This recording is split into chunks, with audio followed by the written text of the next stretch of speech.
بسم اللہ الرحمن الرحیم۔ السلام علیکم۔ 6 چیزوں کے ظہور سے پہلے موت بہتر ہے۔ رسول اللہ صلی اللہ علیہ وسلم نے ارشاد فرمایا کہ جب تمہارے سامنے یہ 6 چیزیں ظاہر ہونے لگیں تو تمہارے لیے دنیا میں زندہ رہنے سے موت بہتر ہوگی۔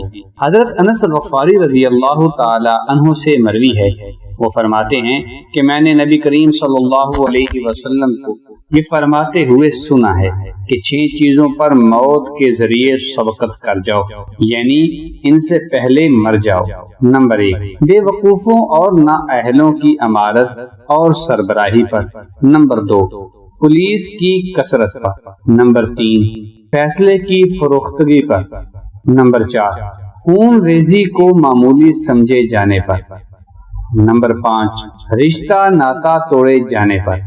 نمبر 6، ایسی نسل پر جو قرآن کریم کو باجا گانا بنائے گی، وہ اس تلاوت کرنے والے کو آگے کریں گے جو ان کو قرآن گانے کی لے یعنی گانے کی طرز میں سنائے گا۔ اگرچہ وہ دین کے فہم میں ان سے کم تر ہوگا، مگر محض خوش الہانی کی وجہ سے آگے بڑھایا جائے گا۔ اس حدیث پاک میں آپ صلی اللہ علیہ وسلم نے 6 قسم کے تباہ کن چیزوں کی پیشن گوئی فرمائی ہے، جن سے امت کا حال بد سے بدتر ہو جائے گا، معاشرہ نہایت خراب ہو جائے گا، اسلام کا پورا حلیہ بدل جائے گا۔ اس وقت کے لیے آپ صلی اللہ علیہ وآلہ وسلم نے فرمایا کہ ایسی زندگی سے موت بہتر ہو جائے گی۔ حضرت صلی اللہ علیہ وآلہ وسلم کے اس ارشاد کا مطلب یہ ہے کہ ایک زمانہ ایسا آنے والا ہے جس میں نااہل اور نادان لوگ حاکم اور سربراہ ہوں گے، ان کی امارت اور حکومت میں زندہ رہنے سے موت بہتر ہوگی۔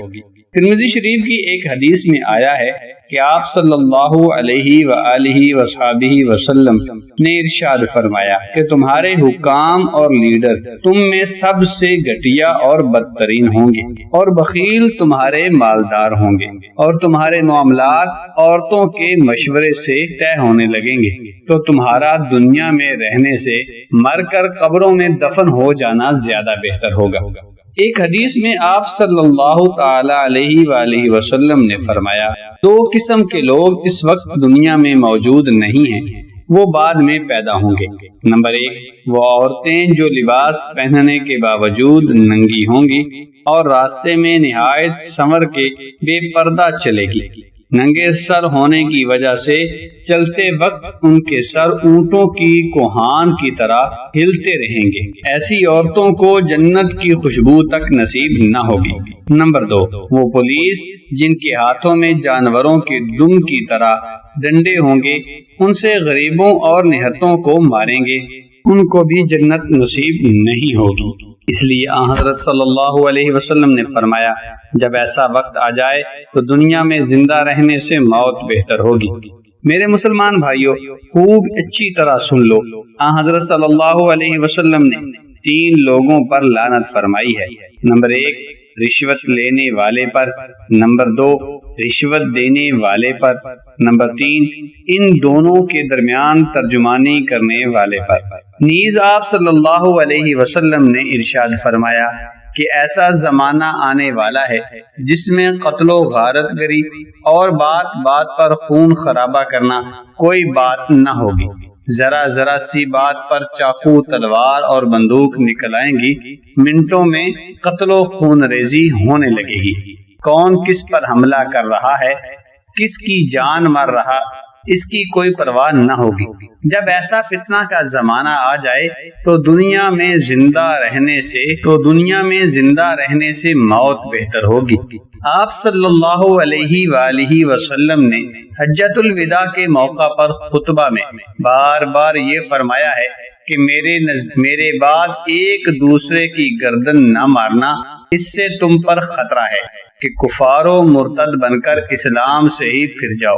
آپ صلی اللہ علیہ وآلہ وسلم نے ارشاد فرمایا کہ ایسا زمانہ آنے والا ہے جس میں عزیز و اقارب کے ساتھ ہمدردی اور صلہ رحمی سب ختم ہو جائیں گی، لوگ اپنے رشتہ داروں اور قرابت داروں سے دور رہنے میں عافیت اور خیر سمجھنے لگیں گے، اس لیے دور رہنے لگیں گے کہ ان کو قرابت داروں سے بجائے ہمدردی کے تکلیف اور ایذا پہنچتی ہے، اور کچھ اس لیے دوری اختیار کریں گے تاکہ مدد نہ کرنی پڑے۔ ایک حدیث شریف میں آپ صلی اللہ علیہ وسلم نے ارشاد فرمایا کہ 3 قسم کے لوگوں سے اللہ تعالیٰ بہت سخت ناراض ہے۔ نمبر 1، اللہ تعالیٰ کے ساتھ شرک کرنے والے۔ نمبر 2، قرابت داروں کے ساتھ بے دردی سے ناتا توڑنے والے۔ نمبر 3، منکر اور برائی کا حکم کرنے والے اور برائی سے روکنے والے۔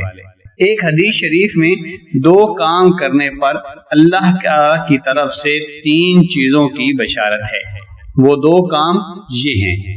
نمبر 1، اللہ تعالیٰ کا خوف غالب رہے، یعنی تقوی اختیار کرے۔ نمبر 2، رشتہ داروں کے ساتھ صلح رحمی کا معاملہ کرے۔ جو یہ 2 کام کرے گا اس کے لیے 3 بشارتیں ہیں۔ نمبر 1، اللہ تعالیٰ اس کی عمر میں برکت دے۔ جو یہ 2 کام کرے گا اس کے لیے 3 بشارتیں ہیں۔ نمبر 1، اللہ تعالیٰ اس کی عمر میں برکت دے گا، حیات دراز کرے گا۔ نمبر 2، اللہ تعالیٰ اس کے رزق میں فراوانی کرے گا۔ نمبر 3، بری موت سے اللہ تعالیٰ اس کی حفاظت فرمائے گا۔ حضرت علی رضی اللہ تعالی عنہ سے مروی ہے کہ نبی کریم صلی اللہ تعالی علیہ وآلہ وسلم نے فرمایا، جو شخص یہ چاہے کہ اس کی عمر دراز کی جائے اور اس کے رزق میں وسعت پیدا کی جائے اور اس سے بری موت کو دور کر دیا جائے، تو اسے چاہیے کہ اللہ تعالیٰ سے ڈرے اور تقوی اختیار کرے، اور اسے چاہیے کہ صلہ رحمی کا عادی بن جائے۔ آپ صلی اللہ علیہ وسلم نے ارشاد فرمایا، ایک ایسا آئے گا اس میں لوگ قرآن کریم کو گانا اور باجا بنا لیں گے، یعنی قرآن کریم کی تلاوت کرنے والا گانے کی طرز پر پڑھے گا، اور لوگ کھیل تماشے کی طرح دیکھنے اور سننے کے لیے جمع ہو جائیں گے۔ ان میں سے کسی فرد میں یہ داعیہ نہ ہوگا کہ یہ قرآن سن کر اس کو سمجھے۔ نبی کریم صلی اللہ علیہ وسلم نے ارشاد فرمایا، بنی آدم کے دلوں پر اس طرح زنگ لگ جاتا ہے جس طرح پانی لگنے سے لوہے پر زنگ آ جاتا ہے۔ صحابہ کرام نے پوچھا کہ دلوں کے اس زنگ کو دور کرنے کا کیا طریقہ ہے؟ آپ صلی اللہ علیہ وسلم نے ارشاد فرمایا، موت کو کثرت سے یاد کرنا اور قرآن کی تلاوت کرنا۔ دعا ہے کہ اللہ تعالی ہم سب کو عمل کرنے کی توفیق عطا فرمائے۔ اس امید پر کہ آپ کو یہ ویڈیو ضرور پسند آئے گی۔ ملتے ہیں ایک نئی اور دلچسپ معلوماتی ویڈیو کے ساتھ۔ دیکھتے رہیے نالج پیڈیا یوٹیوب چینل۔ اللہ تعالی ہم سب کا حامی و ناصر۔